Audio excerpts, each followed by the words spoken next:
It was supposed to be a night of joy and new beginnings, but as the clock struck midnight, Sarah Bennett, a wealthy entrepreneur and the host of the party, was found dead in her study.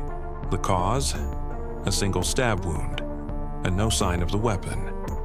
The only clues? A broken champagne flute, a torn piece of fabric caught on the window, and a series of cryptic text messages sent from Sarah's phone moments before her death.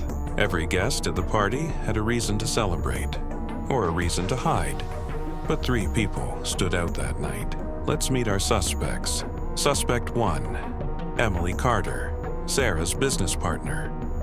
Emily was poised, professional, and furious after Sarah announced she'd be selling their company without consulting her.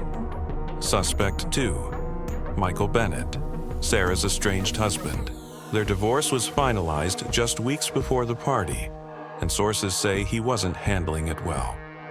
Suspect 3, Olivia Moore, Sarah's closest friend, or so it seemed. A series of jealous texts found on Sarah's phone suggested their friendship had turned toxic. The crime scene was a puzzle with pieces that didn't quite fit. The torn fabric on the window, a match for Emily's dress, the cryptic texts, Michael's alibi couldn't account for his whereabouts when they were sent, and the broken champagne flute? Olivia's fingerprints were all over it, but was any of it real evidence or carefully planted distractions? Detective Clara Reed was assigned to the case. Known for her sharp intuition, she quickly uncovered more secrets about that fateful night. The security cameras revealed Emily sneaking out of the study just minutes before Sarah's body was discovered. Michael's car was seen speeding away from the house at 11:45 p.m. And Olivia, well, she'd been caught arguing with Sarah in the garden just an hour earlier. We fought, okay? But it wasn't serious. She always blew things out of proportion. I didn't hurt her, but Olivia's story didn't quite match the timeline. Witnesses saw her near the study just moments after the scream was heard. But then, Detective Reed noticed something everyone else had missed. The torn fabric wasn't torn at all. It was cut, deliberately. And the fingerprints on the champagne flute? They weren't Olivia's, but Sarah's own. It was all starting to unravel. But what drove Michael Bennett to commit such a heinous act? It turns out, the divorce wasn't the only thing on his mind.